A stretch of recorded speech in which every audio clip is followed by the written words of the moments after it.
My name is Sax G, also known as Sax 7, also known as G Saxton Brown.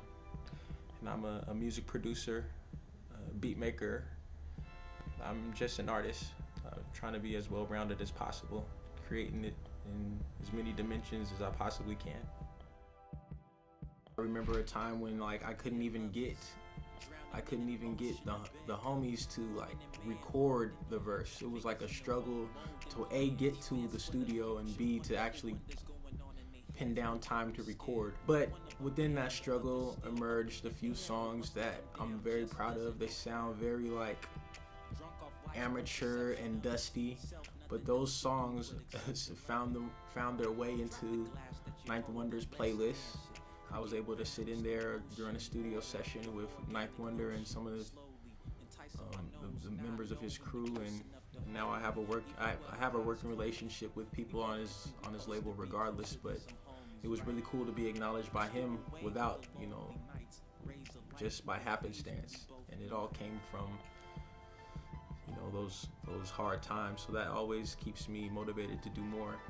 I'd go to work and I'd scat a little bit, like a jazz dude would do, scat. I don't know the words to say, but I would just scat something that might sound tight. And eventually that turned into oh man, it would be tight if I said this. And I was listening to some mixtape rappers, and I was kind of studying their style. I was like, oh, all he's doing is placing these words here, and that turned into me that's all that this is? I can do this, I can try this. So December of 2012, I wrote my first rhyme and I memorized it. And I remember being at the barbershop. Mind you, the barbershop didn't close till about 3 in the morning at this time.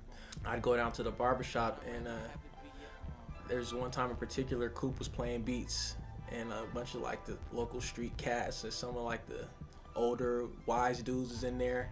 And they started having a cipher, and Cass was rhyming, and I was in the back playing Madden with this cat. We called him Bubbles, this young dude. He used to sweep hair. And I heard them rapping, and I was like, man, I'm about to join that, man. Because I'm hearing people ooh and ah, and I'm like, he ain't even really saying nothing that tight. I was like, let me go in there and just join it. And I remember I went in there and I rhymed it. And I remember the expression on people's faces, my brother included. They're just like, word. And it wasn't that motivated me, that encouraged me to keep doing it. It was this one cat, this barber. He said, those aren't your rhymes. He said, those are such and such's rhymes. I can tell that's someone else's. And that's what made me say, I got it.